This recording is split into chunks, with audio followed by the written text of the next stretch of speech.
Gente, vamos receber agora o Marcel Beredichevski, que já esteve aqui conosco, vive em Israel há mais de 20 anos, a 16 quilômetros de Jerusalém, e vai trazer muitas informações novas para nós.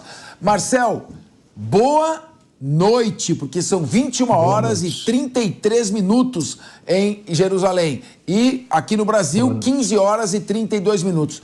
Tudo bem, Marcel? Prazer em conversar com você novamente. Você está bem? Está seguro aí? Está tranquilo? Como é que está, em primeiro lugar, o seu estado de espírito e a sua segurança e da sua família nesse momento? Bom, obrigado pelo convite novamente. Boa tarde a vocês, boa noite a todos aqui em Israel. Graças a Deus, fisicamente a gente se encontra bem. Logicamente que a gente está ainda bem abalado. São menos de um mês de uma situação nova para o Estado de Israel, com uma guerra onde não se definiu os seus passos nem suas direções. Lamentavelmente, a gente vê que muitas mortes acontecem de ambos os lados, mas como foi já falado aí, é um momento de guerra. A gente não está no momento agora de negociações, não estamos no momento agora de sentar para falar sobre erros e acertos. Agora estamos no momento de desarmar o terror, recuperar os sequestrados e evitar que mais foguetes continuem caindo ainda hoje em Israel.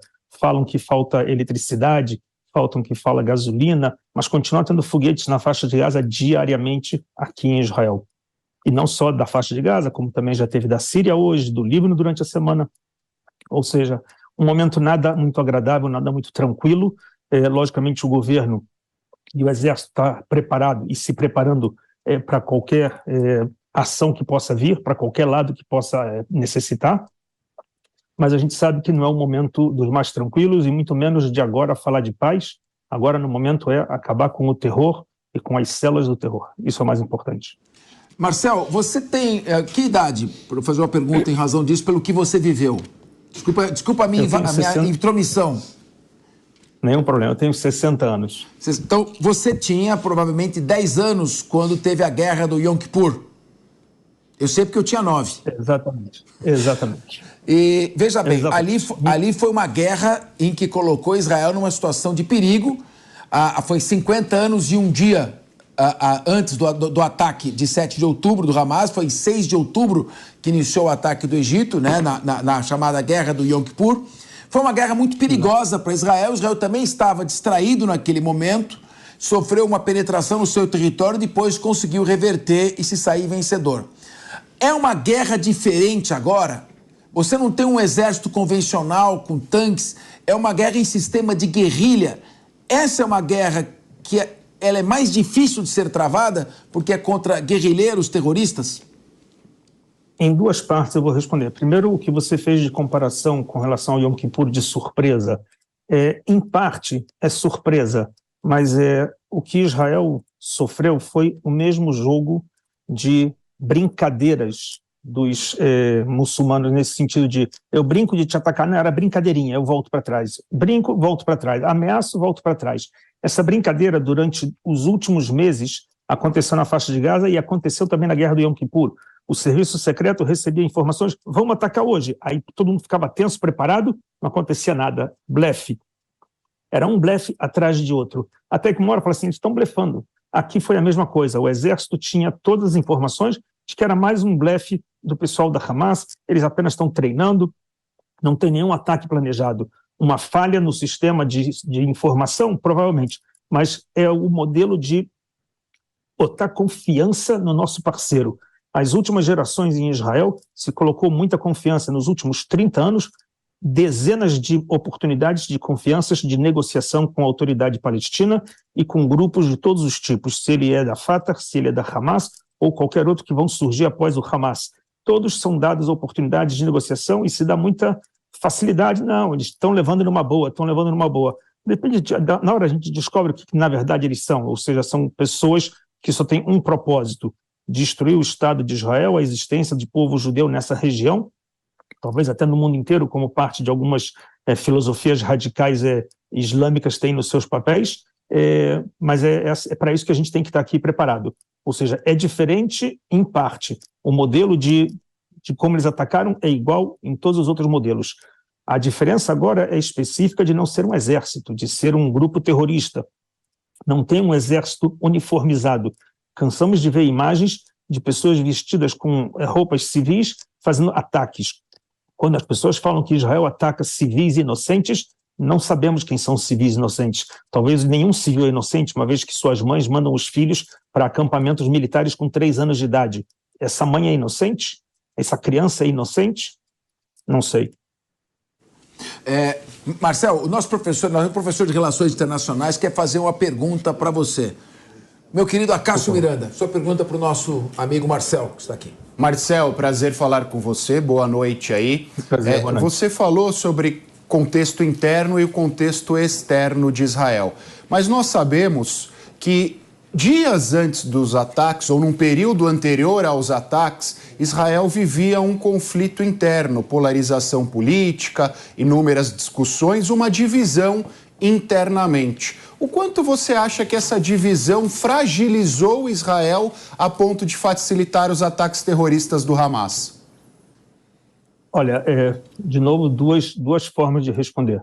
Primeiro de tudo, toda a fragilidade interna de Israel, ela sempre existiu por brigas e cisões de grupos com ideais diferentes. Isso não é nenhuma novidade, nem de hoje, nem de 2000 anos atrás.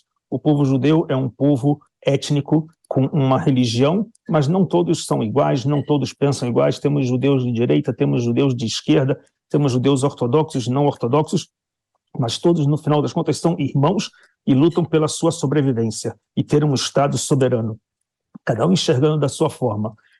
Essa forma de estarem em, podemos dizer assim, dilemas e brigas políticas, isso só fragilizou no sentido de acharem o mundo que nós somos fracos. O Estado de Israel não é um Estado fraco, ele apenas não pode usar o seu poderio contra civis vizinhos. Somente por isso, poderíamos entrar com uma bomba atômica? Poderia. Quem lucra com isso? Quem vai sair ganhando com isso? Ninguém ganha com isso. Poderio existe, mas não é para ser usado. Ou seja, a fragilidade ela sempre existiu do ponto de vista de uma nação com várias formas de pensar diferentes. Mas isso não significa que o Estado é fragilizado. A sociedade ela tem uma fragilidade, as pessoas são intolerantes, mas isso não é só em Israel, isso é no mundo inteiro. A gente cansou de ver as últimas eleições em todos os países, seja no Brasil ou na Europa, o quanto tem uma cisão social entre grupos de ideais de esquerda, ideais humanistas e grupos de direita. Vocês falaram sobre armamento, não armamento. Essa é uma outra questão que no mundo inteiro vem sendo discutida, no Brasil, nos Estados Unidos, e, lamentavelmente, a Europa vai ter que pensar também sobre isso. Marcel, nós temos agora o Cristiano Vilela, nós somos quatro debatedores aqui que estão na mesa, todos estão muito curiosos, querem perguntar para você. Cristiano Vilela, a sua pergunta. Marcel, satisfação falar com você. A gente tem acompanhado, né, especificamente os relatos da guerra, os horrores da guerra. Agora, existem algumas curiosidades que nós temos de saber como está caminhando o dia a dia da sociedade em Israel. Por exemplo, a gente vê que alguns setores da economia estão totalmente paralisados, né? Quando se fala de setor de turismo, setor de eventos, uma série de setores que se encontram totalmente paralisados. O Estado de Israel, o poder público, o governo, tem tomado medidas na área da economia? Quais são as medidas que o poder público tem adotado nesse sentido? Questão de desabastecimento também, enfim. Quais as medidas o poder público tem adotado nesse sentido? Então, nesse sentido, eu posso falar pelo menos da minha parte profissional, eu sou guia de turismo. Então, desde o dia 7 de outubro, a gente tem cancelado todos os nossos negócios até praticamente janeiro de 2024, tudo parado. E acreditamos que isso pode só voltar depois que tiver um cessar-fogo e o mundo volte a ter confiança numa sociedade que é extremamente segura. Qualquer turista que já esteve em Israel pode falar isso de olhos fechados, o quanto seguro é andar pelas ruas e passear por Israel. Mas a economia, em toda situação de guerra, sempre fica muito abalada.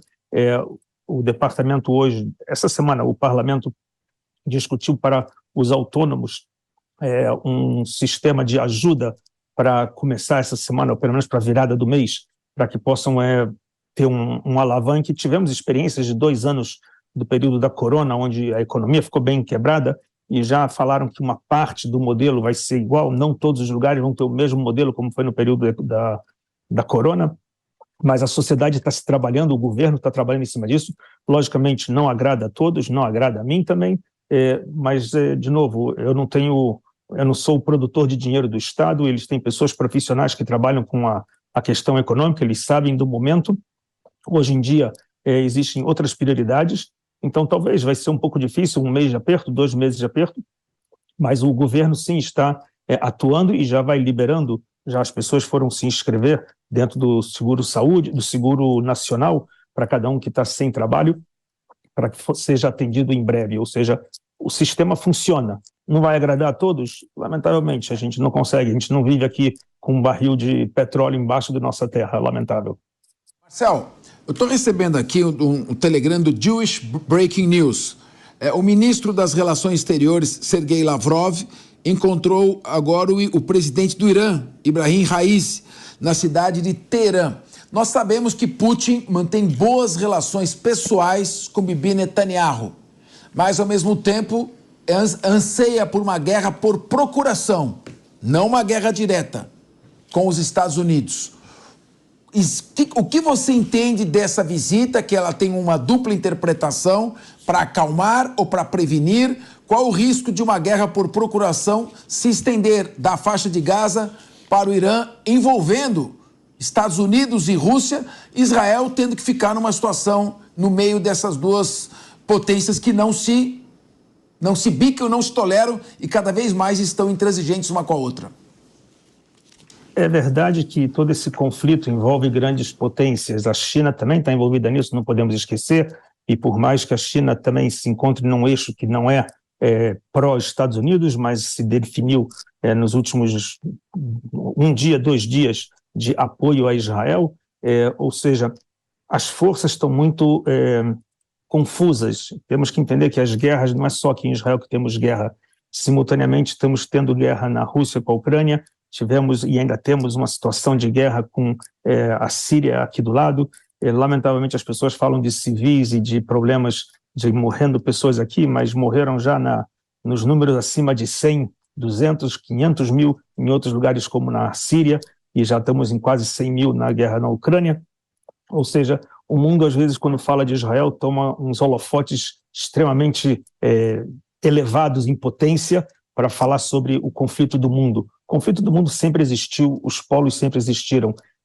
Não vejo motivo para uma terceira guerra mundial se entrar Irã, etc. Agora não tem esse motivo, muito, muito pelo contrário, muito menos se for pela questão dos palestinos, uma vez que todas as 22 nações islâmicas, nenhuma delas abriu porta para receber palestino, nenhuma delas se preocupou em realmente cuidar do povo palestino, se é que eles têm interesse em cuidar do povo palestino.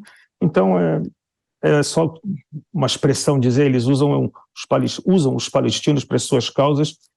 A briga de poder, não vai acontecer nada. Nem sei se o Putin está vivo também, pelos que circulam de boatos, se ele teve um ataque cardíaco, se não teve uma parada cardíaca, ninguém sabe. Marcel, o Renato Batista quer fazer uma pergunta a você. Pobre povo palestino também vítima do grupo terrorista Hamas e outros que dominam a faixa de Gaza. Renato Batista.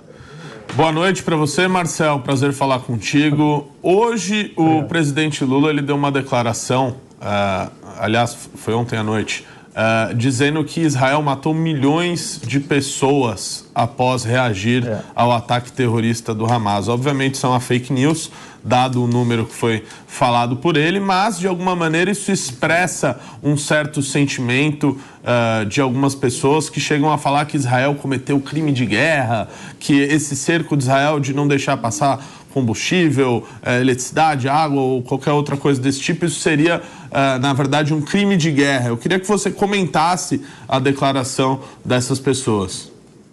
Bom, declarações que vêm do nosso presidente, daquele que construiu 150 bilhões de casas para os brasileiros, né?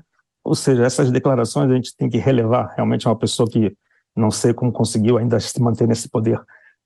Lamentável, a gente nem tem que dar bola, mas é incrível que não é só ele, sim parte do seu partido, que declara que Israel é um país que não tem direito a existir, como representantes do partido, ou seja, até mesmo, não podemos dizer não é só o Brasil, as Nações Unidas também, o secretário das Nações Unidas justificando a Hamas de se defender, ou seja, as pessoas perderam, na minha opinião, perderam a noção do bom senso.